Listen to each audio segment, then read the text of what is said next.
Are you ready? You're recording already? All right, guys, what is up? We are back and we are recording on what we were just talking about is how far to keep the microphone from our faces.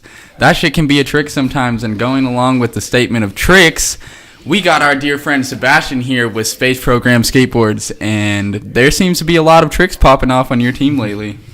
Yeah, the guys are very gifted. Yes, that is fact. So, if no one's ever seen you before on Instagram or anything, tell us about your Instagram, where you got that and shit coming from. My handle? Yeah. Oh, yeah. My handle is Work Visa, and basically it's just more of a joke on my immigrant status. You know, when Instagram came out, I was still a green card holder. So I just thought it would be funny to get some kind of third world related handle. And first it used to be third world countryman, and then I was like, it's too long. You know, if people wanted to tag me on it, I was like, what is your handle? And I'm like, oh god, I have to explain this shit. And then I was like, Work Visa is perfect. Like, it's short, it's sweet. People are like, oh, what does that mean? But now the problem is that anytime, like about 2 to 3 times a week, I'll get random DMs from people asking me, how do I get a work visa from you? They think I'm a government installation. Oh. So, yeah, I'm not the U.S. government. I can't give anyone free work visas. Damn, that's crazy. So I'm actually super curious. Where did Space Program come from? Interesting. Yeah, so the Space Program, when I was working on the idea for the company, was mostly, I had 2 names that I was working with. Basically, one of them was Broadcast, and the other one was the Space Program. And around the same time, and this created, I think, a little controversy locally, because around the same time when I launched the company, there was a local video that was Save the Space Program or something like that. And a couple homies from Coeur d'Alene had made it. And, you know, when I was coming up with the name, my first pick was Broadcast. I thought the name was sweet, short, you know. I can work with the name, come up with graphics for it. And that was the main thing. I was trying to come up with the art direction for both names and kind of thinking about how that would translate into visuals. Which one falls into play easier? Yeah, so Broadcast was definitely the name that I wanted to pursue. But then, you know, through doing research on what companies are out there, I found out there was a wheel company out of the UK called Broadcast. And I couldn't use that, you know. It's like immediately I would probably get a cease and desist, and I had to change the name, and I sold this kind of bullshit deal that I didn't want to go through. So by that time, the guys that made the video, the Save the Space Program video, had come out, and I was like, well, I have this other name that I really like and I was really passionate about. You know, I thought the Space Program was weird enough and cool enough that people would be like, oh, that's a cool name, you know. But I also thought, you know, I'm sure I'm going to piss some people off with this, but I didn't want to change it for the sake of not pissing people off, you know. Yeah. And I hope that, you know, after some time, after getting some hate for it, I think it just became a thing. It's just the Space Program, and that's just what it is, you know. The reason why I chose the Space Program is because I've always been passionate about, you know, space and kind of what's out there and all this sort of stuff. Since I was a little kid, I was always super into science and all that sort of jazz. So yeah, it's a cool name. It lends itself to cool graphics and cool art direction, and that's basically how we landed there. That's fire. I like to hear that. I like to hear about people's ideas and where they come from through the company. Yep. So when you decided to start the company, what was your first initial like all right, we got to get a team, obviously. Who was the first eye catcher that you're like, all right? Yeah, so I mean that idea for the company itself came from through being associated with the local scene, you know, in the skate shops, and kind of seeing that there's a little bit of a disconnect between what's going on with locally with our skate shops. You know, there's crews, right? Yeah. So there's like one skate shop has a crew and the other skate shop has another crew. Yeah. So for me, the company was a way for me to bridge that gap. Like, let's create something that is the cities. Let's create something that involves people from one skate shop and the other skate shop, and try to get, you know, kind of what the best dudes that are out there, and create something that helps promote them, and we can do some cool shit together, you know. So I knew around the time there was this guys from the Paradigm that were, I mean, Andrew Morrison and Keelan, I can't forget his name. Dawson? Yes. amazing. Like one of the goofiest kids you ever see, but when he skates, is incredible. Backsmith he'll land like it everything. ain't nothing down the UTF hub and Insane. shit. Insane. And I've seen him skate since they were like 10, 11 years old. So, you know, I've been around the scene for a long time, and I knew I was not going to go anywhere with professional skateboarding or any of the sort. So I was like, well, let's create something cool, and I know those guys are out there doing their thing. And then on the other end, there was Elijah, who at the time was, I think, 14, and then Andrew Morrison. Then they both rode for Pistol. So I was like, okay, let's grab 2 guys from each shop. Let's talk to them, see what their plans are, and then let's create this thing that is the city and go from there. You know, so that's mostly it. That's fire. So where did you come from when you came to this country, and how old were you when that happened? I grew up in Colombia, South America, and I lived there until I was 17. And then I moved here because my mom got married to a guy who used to do, you know, importing. So like basically shipping goods from South America to the U.S. Cocaine? Mostly cocaine. All cocaine. And submarines and that sort of stuff. But basically she got married, moved here, and I lived in Newport, Washington, like just an hour away right from over here. out towards north. Yeah, it's the tiniest, whitest town ever. That skate park's funny. It is. It's fun for about 15 minutes. The spines and shit. Yeah, that little forest there. Yeah, for sure. It never really gets used. It's just one of those skate parks. Like it's this tiny, sleepy town with mostly retirees. So you know, no one really uses it. Definitely. So you came from Colombia when you're 17. When you first came here, what was it like? What was going on? It was a pretty big culture shock. I mean, I think American culture is very different to South American culture because everything here is about personal space, you know. So South Americans are someone who would, like, people that would hug a lot. And, you know, when you, like, for instance, one of the weirdest things that happened to me was when you meet a girl in South America, you usually give them a kiss on the cheek. And this stuff, you see it, like, Italians do it and French do it and all that sort. And it's normal in those cultures. But when I moved here, when the first girl that I met at school, I went to give her a kiss on the cheek, and immediately she just, like, You're weird. Yeah, at that she did the point, Matrix shit. move on me. I was like, oh, so, you know, the culture difference is pretty big.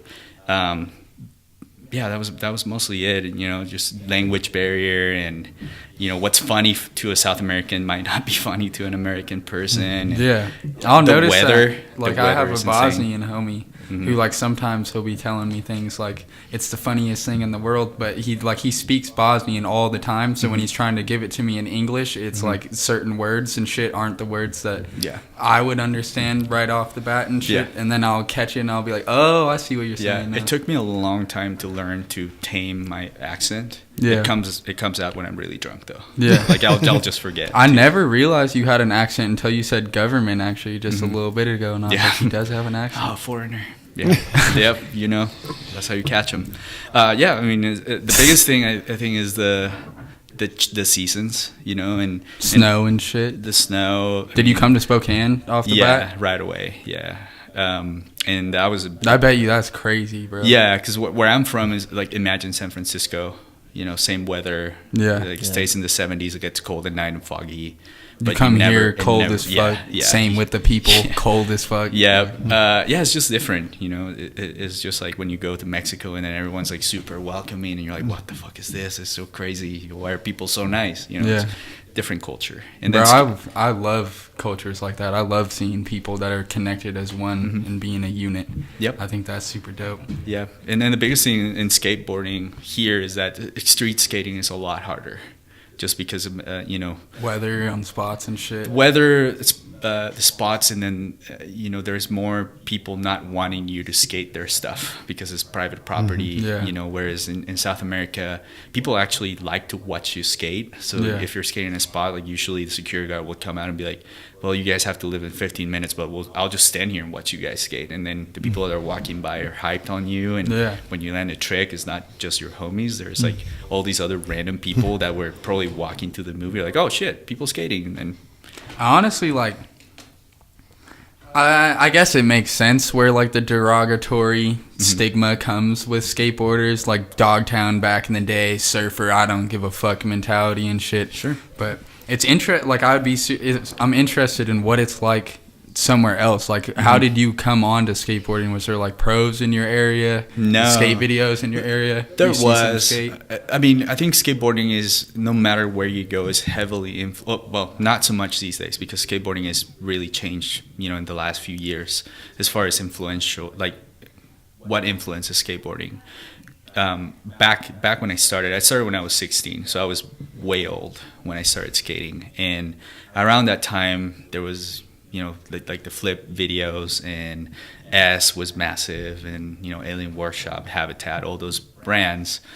It was all U.S. influenced, and that's where I gravitated towards. Did you guys have a skate shop?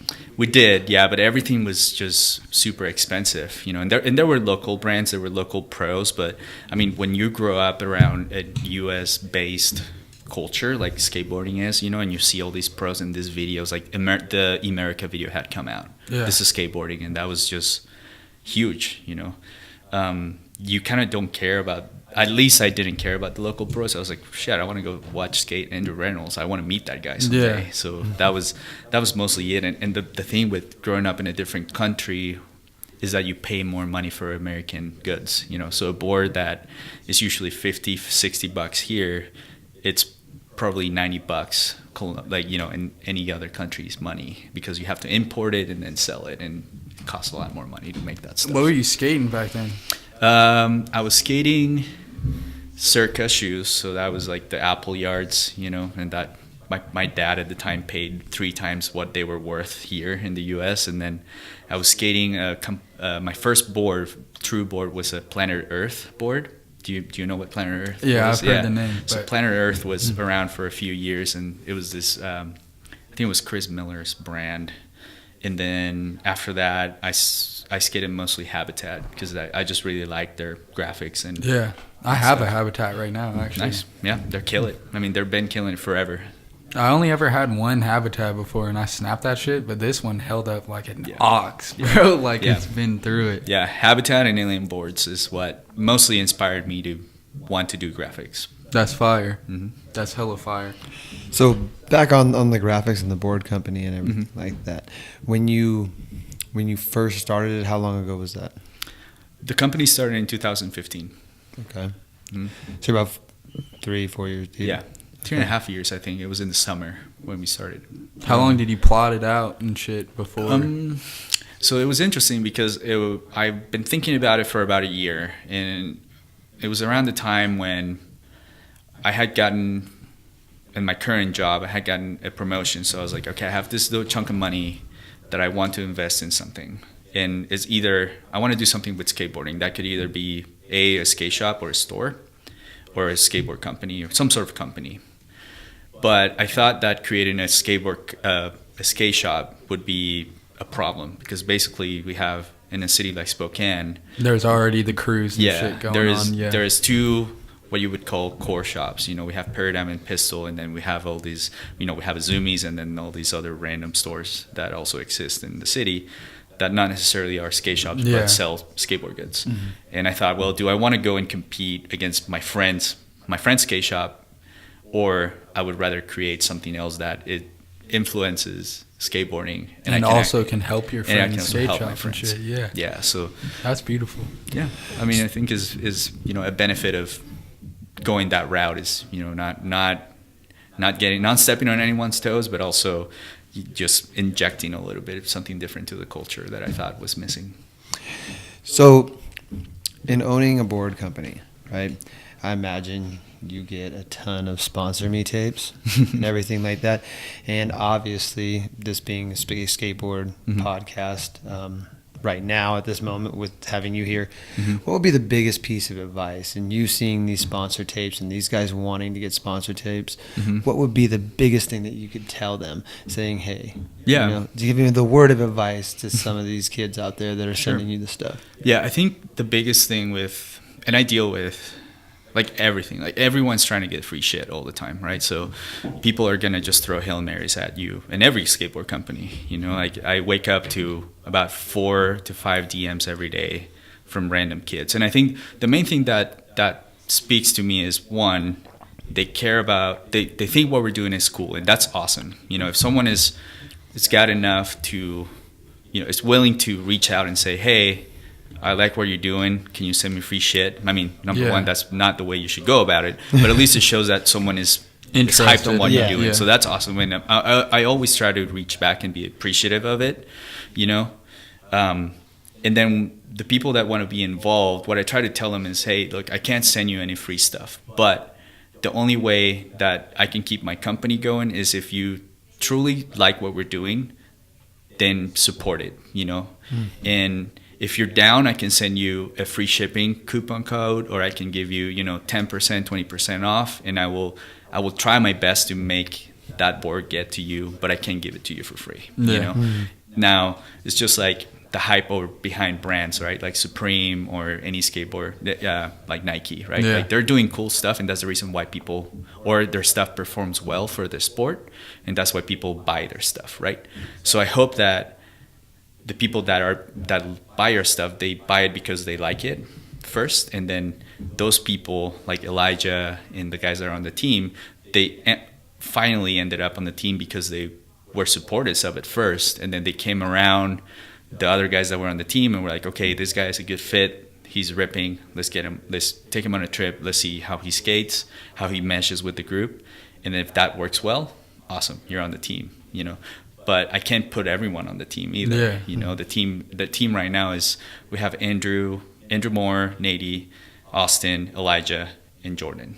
And then we have a couple other guys that we're supporting outside of the team, but it's just difficult to take care of so many people, because I also have to keep the company afloat. If I'm at least right now, if it pays for itself, then I consider that successful. Yeah. Bro. If you can live off that. Yeah. If it makes enough money, if it makes enough money so that I can keep making stuff, then that's great. And then on top of that, if I can support other people outside of the team and be like, okay, I see this guy that's maybe 13 years old, and I can help him kind of nourish him to become a better skater until he's 16, 17, and be like, okay, you're grown now, you have a good set of skills, and now you're part of the team. Yeah. But I think the biggest part with that is, if you want to be part of the team, you have to mesh with the guys that are currently on the team. Yeah. It's not just because you're the best skater in the world, I'm going to put you on the team. That makes no sense. You can bust a hard flip down that 20, but did you bust the hard flip and roll away like, I'm the shit? Yeah. Turn down the high fives and shit. Yeah. And I think it's an authentic feeling. Like the guys on the team, everyone's friends. When we go on a trip, we have awesome times together. Everyone's supportive of each other. When everyone's super down for what we're doing, and that's the main thing. And I saw your guys' New York shit, bro. That looked like a fucking time and a half. And we got that Nady story. The one where he bashed his face in front of a school bus of Jewish kids. I can't remember what he ate. Some Thai food. He ate pork fried rice. Fried rice. Yeah. I was telling them I was so scared because I thought. I literally thought that he was gonna die that night because he just puked for about 8 hours straight, and it starting at like 3 a.m. and I was like, that's not good. I'm gonna watch this kid die here in New York, But I mean, that's just part of it. You go on a skate trip, and people are gonna hurt themselves the first day or the first hour in the first spot, and that's just part of that. Skateboarding is one of those things. Mm-hmm. You have to pay to play. And that's part of that, So I think going back to what you asked me about people, what advice can I give to people is just basically, if you like a company, support it first. If you're really young and you're sending footage that's old skate park stuff, that's not gonna get you anywhere. Send footage that is in the streets. Film a video part, share it without music, because I mean, a lot of it, this is just my personal preference. I don't want to listen to shitty trap music on people's edits, but part of that is just showing that you care about the company. I know it's difficult to think that way in a sense, because there's this perception like we're this big company. We're actually not, that we do run some boards that are 100 Yeah, boards. they see the 1,000, couple thousand, 3,000 followers, and they're like, fuck. Yeah, sure. Word of advice to all you younger people out there that parents still buy their shoes and still buy their skateboards. And because you've already messaged Element and whoever the fuck else, and they aren't responding to you to tell you no, they're not going to send you free shit. This is a business, okay? These guys that are starting businesses do not have millions of fucking dollars, okay? Yeah. They have to support the business. And I know this because I know other people that have smaller businesses and they get hit up for free shit. A lot of time, and it's different. When anybody you talk to, it's different. Some people get hit up more than others. Sure. It just depends on the demographic that they're appealing to or who their audience and who their customer base is. But if you think because you didn't get responded to by whoever else or whatever company it is, where you think you're going to go to the new startup company and they're going to be like, oh, we're new, we're just going to, give you free shit because we're not them yet. That's not the way that it works. Show respect, appreciate the work that goes into this stuff, because it doesn't just happen. It's not just the money behind it. It's also the time, effort, and energy coming up with the skateboard designs, filming the parts, and putting it all together. There's a lot of time, effort, and money behind this. And it doesn't just come out of the sky, and it doesn't happen by giving everything away for free. Yeah. And unfortunately, like, you guys need to chill out with the wanting of free shit. You know what I'm saying? Like, It's just like, when like LimeWire or Napster was around and like people would, torrent people's music. And it was like the ideal of, oh man, there's this artist out there that I really care about. Like, think of like a Drake or a Kendrick and what they're doing and how influential their work is to culture, right? Would you not want to support that by giving them fucking $10 that their album is worth on iTunes? Why not? You're actually showing them that you care about that. Yeah, so I real. relate that to people too. Like, you're giving them $1, basically. Exactly. Really, when all goes down to, they pretty much get $1. Exactly. So but you're recognizing the hard work, and the biggest part, something that happened recently that I thought was really funny was I got this kid from Seattle. I posted a picture of one of our graphics, just like promotional stuff, like, hey, we did this new graphic, you can get it at our website. And usually people comment, that's awesome. Like, you would say, that's fire, all that stuff, right? Whatever. Then I got this DM, and it was around Christmas time. The guy goes, I love your graphic. I was like, oh, thanks, man. Thank you for saying that. I appreciate it. Taking the time again to be nice to people, and thank you for doing that. Trying to create a good connection. Because ultimately, if they're going to be customers, I want them to feel like they're connected to you or something. Like, taking the time to do that, it shows that I care about them. Yeah. But immediately the kid was like, can I get one for Christmas?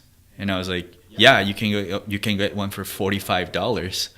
And immediately the kid just exploded into this crazy violent rant to me. And he was like, you shithead, where do you live at? I'm gonna come beat you up. And I'm like, hey, I'm just telling you, I can give you a free board. That's it. Now, would you go to your local skate shop and ask them for a free board? What they're gonna tell you is, get the fuck out of here. Yeah. And he just kept DMing me. I'm gonna beat you up. I'm gonna come. Send me your address. I'll show up. I'll. You don't know where I grew up. And I was like, look, you're 16 years old. I'm a 30-year-old man. I'm not gonna kick your ass. Yeah. I'm not even gonna tell you where. What just happened to the kid who was asking for a board for Christmas? Well, you love the graphic. It was so bizarre, but it just creates this thing. Like, people feel entitled to things. And the beauty and the negative part about social media is that people can hide behind their phone and say whatever the hell they want, hate on everything. But at the end of the day, when it comes down to having a one-on-one interaction in person, they ultimately back down. Yeah. 100%. So as a brand, you have to be careful to not say the wrong thing to the wrong person. Yeah. Because that could really affect the way your brand is perceived. But at the same time, you have to teach people, like, hey, what I'm doing actually costs me money. Every time I do a run of boards, it's almost $4,000 that I'm putting in, hopefully selling this stuff, And sure, I have accounts and I work with skate shops and, retail stores that buy our stuff in our inventory, and that's what makes the company keep going. But if I give free shit to people just because they give me props on a post, like, that's not going to happen. Yeah, for real. Yeah, and the thing that you touched on, I think, is extremely imperative, and that people need to understand, and they really need to think about this. As a business, you're taking the time to respond to what I feel like are somewhat nonsense comments, and I respect that, because I would absolutely do the same thing, and I would deal with it, and I would try to carry it the best that I could throughout that. Where you people don't get this, that are on the internet and on Instagram, and you're trying to create a business, and you're trying to do something, and you're trying to build something, and you're trying to make it, and you're trying to blow up, right? You are fucking up hugely by not communicating through your social media with the people that message you. You are essentially not shooting yourself in the foot, but directly in the fucking face. You are not big. You have 200 followers to 10,000 followers. You do not need somebody to run your fucking social media. I work 50 hours doing something else, right? And I do the tattooing and I do the podcast. Yeah. I still, if somebody out there, if I missed your message, let me know about it. But I don't think it's happened because I stay on top of all that shit. You're going to get a bunch of DMs now. Yeah. It's going to be, hey, you didn't get back to me. You didn't know I got back to everybody. I've gotten back to them. But I see it not too often with people that are trying to do business and making an attempt at doing business. You know, I'm sorry if I came off as an asshole. It's just something that's just like, come on, man. If you really want to push it, then you have to. You are not that busy to where you can't cover that. Yeah. You could sit there at the end of each day and take the 15 minutes it takes to respond to the 10 messages you get. To a lot of these people aren't really doing shit. Yeah. And that's the thing about it. It's so aggravating to do that. And when you message people back and forth that are really about their business, about some business stuff, it's anybody that's came on the podcast, it's right back to you. Certain people are busy. You know, I mean, people that are tattooing, you're not going to respond to somebody while you're in the middle of a 6 or 7 hour fucking tattoo. That shit's not going to happen. So be patient when people are they're tattooing during the day and you're trying to ask them questions about the design you want and pricing. Keep that in mind that they're busy. But you have to respond, whether you get to it late, or whatever. Get to it, because people take that shit personally. People really do. I think. Sorry, Benny. I think something that's important is looking at like social media now as a way to network. You know, like when you're a business owner and you want to get the word out of your business out there before social media, you have to go, you know, talk to the skate shop or talk to, you know, person to person, or call people on the phone and be like, hey, we're this brand, we're out of this place, what do you think? Here, can I send you a catalog? All this stuff.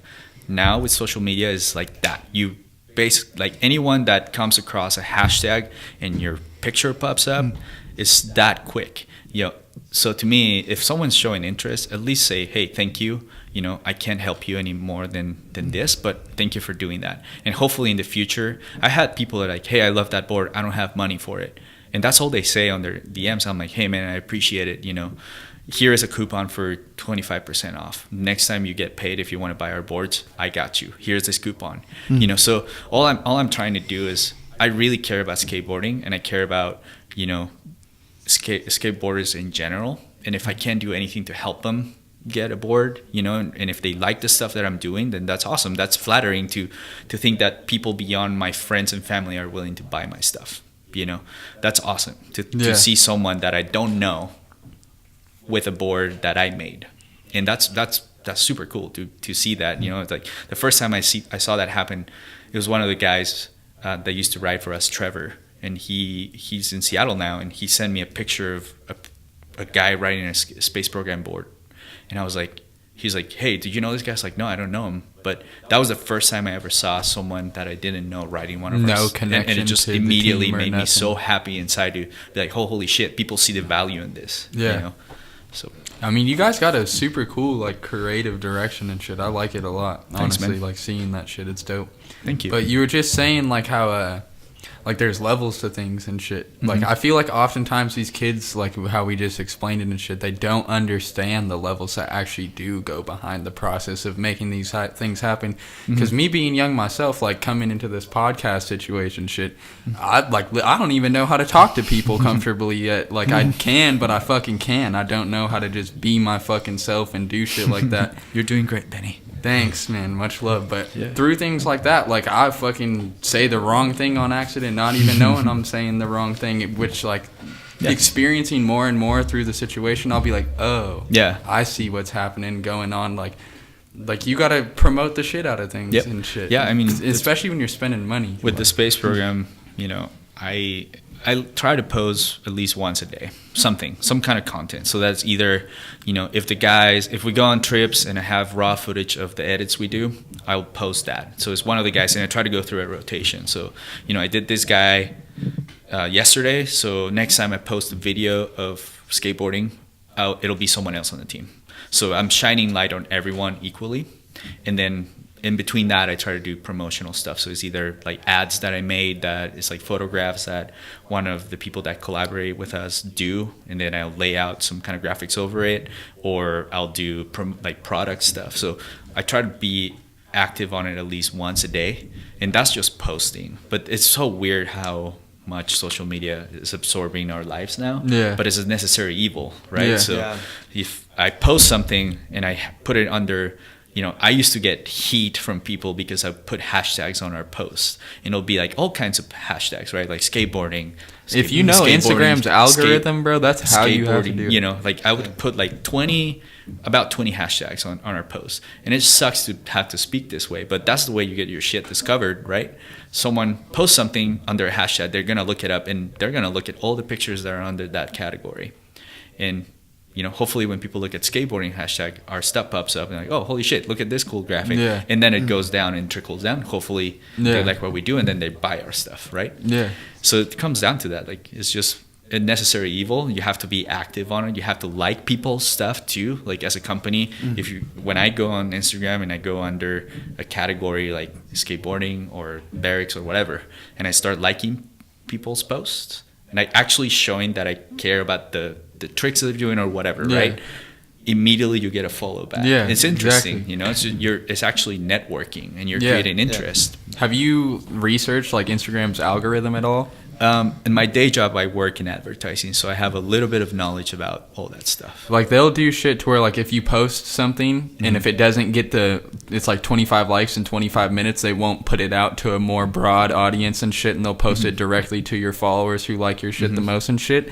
So through doing hashtags and liking photos and shit like that, it puts you on their explore pages, anything. Like, Yep, that's the way it works. Yeah, and it sucks, but it works. Yeah. And one thing, another topic though, I just have to get it out. It has to get off of my chest. I just want to. Is it a curveball? I just want to throw out a special fuck you to everybody who does that unfollow shit. I really think that shit is corny, and let's just stop that. You know what I mean? Let's get the fuck rid of that. Really? Hey, like X said, man, what are you so afraid of? Is it love or wasting your time? Well, you're wasting your fucking time. You're wasting your time doing that unfollow shit, because eventually, like, they find out that you're not following them, and it's just like you're not even getting people interested in your shit. You're just following whoever you can, try to get them to follow back. And I'm sure plenty of people played the game, and I don't know. It seems like a lot of time consuming. I'd rather be the person with like 5 million followers following 5 million people than the person with 5 million followers following 0 people. You're a follow person. No, it's just if someone's going to show me love, I want them to know that I'll give that exact love back. That's cool.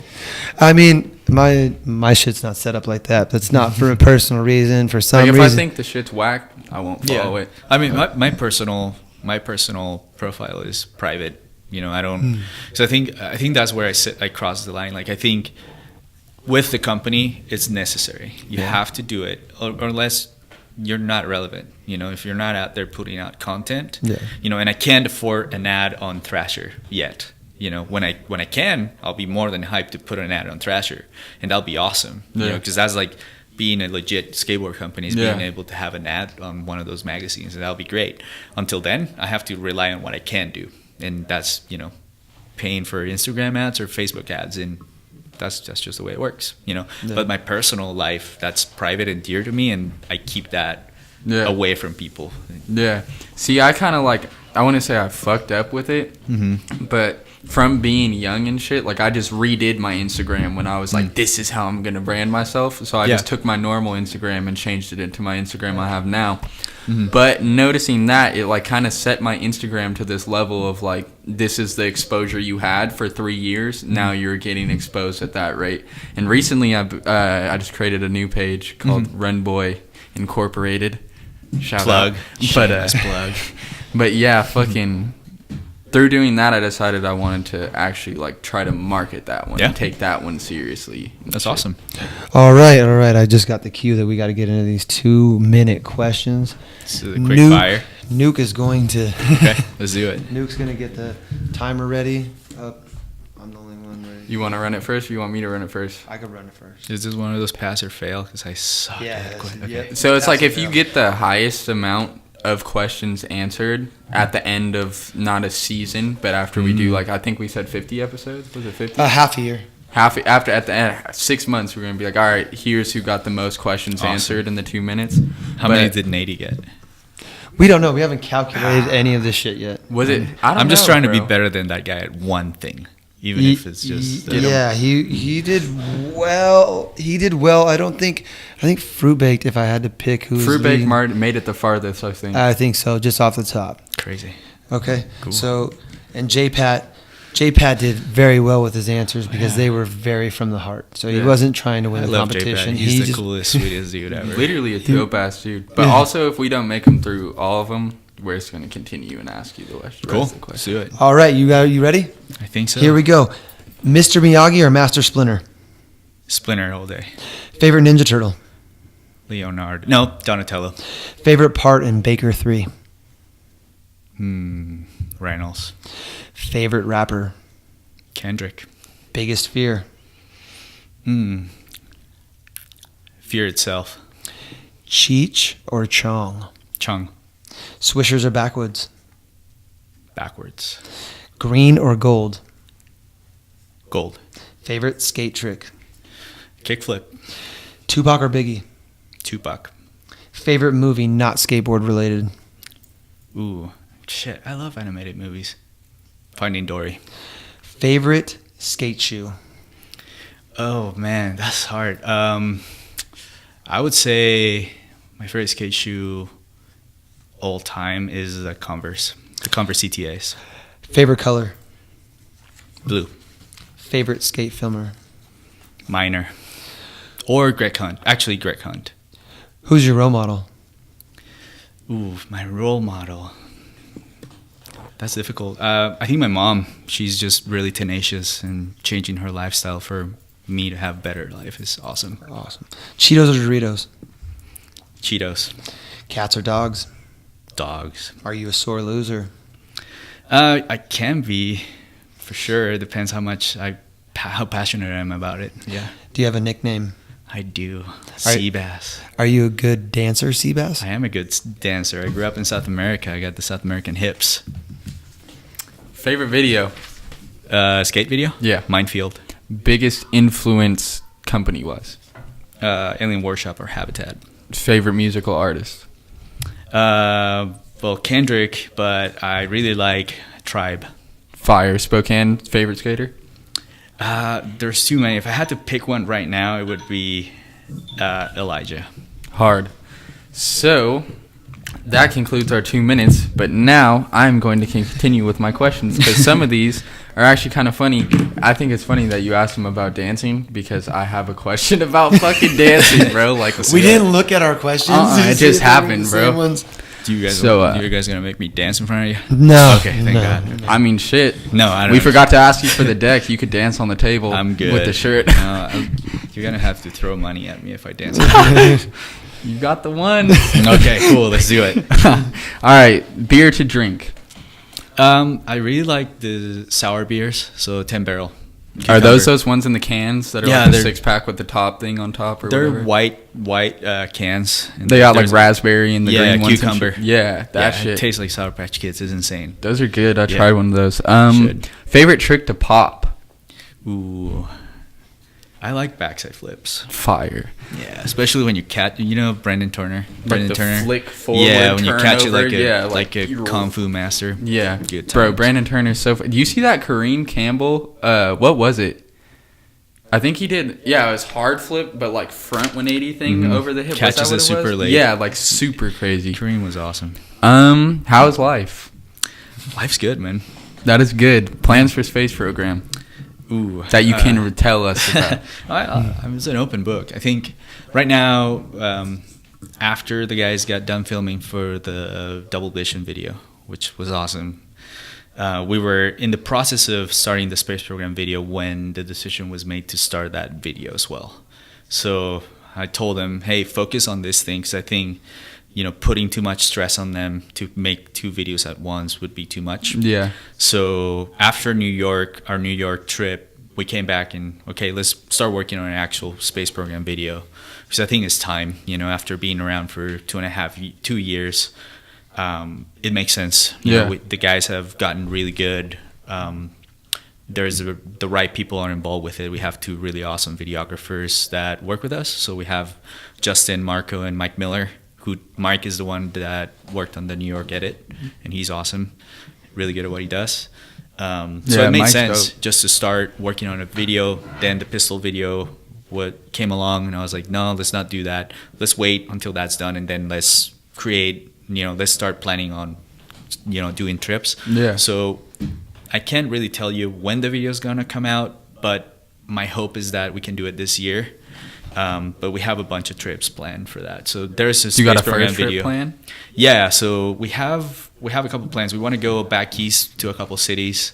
I really like to take the guys to DC to go there and skate, or Philadelphia. And then we want to go back to New York, get some footage there, because I think it'll be cool to do a video that it's more outside of the Spokane area, And then we want to do a couple West Coast trips as well. So one of them would be San Francisco, and then LA potentially. Bro, I'm excited to see that. Yeah, it takes a lot of planning to go on those trips, but it's I could only imagine, bro. Mm-hmm. Yeah. So, do you like questions? Do I like questions? Yeah, I like questions. What board size you ride? 8.5. Fire. Right? That's game. Yeah, and right I have there, tiny. bro. I have size 8.5 foot, so it's nice and Bro, spacious. actually, Todd used to make fun of me back in the day. Oh, yeah? I'd wear 7s, and I would still be riding 8.25s and 8.5s. Mm-hmm. I'd be like, what the fuck? Bro, you're like 13. Like, the board's like half your size. Yeah, what are you talking about? I grew up skating size like 7.25, like tiny boards. They were toothpicks. And what I noticed is that skateboarding does not come easy to me. I actually suck at skateboarding. So I can use as much help as possible, and that comes in real state on the board. Mm-hmm. So before, when I used to ride 7.25s, I would roll the shit out of my ankles all the time because I land sketchy.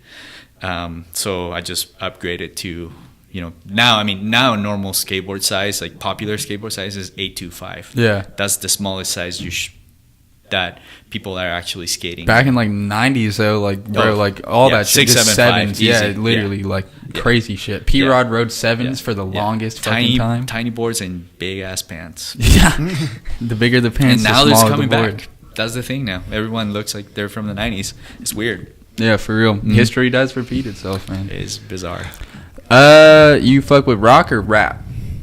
I like both.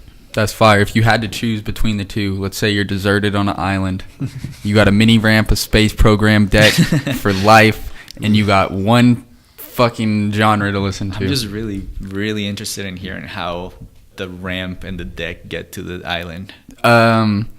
Teleportation. Okay, so hopefully by that time you're coming with the ramp. You're getting dropped off. Invented just teleportation.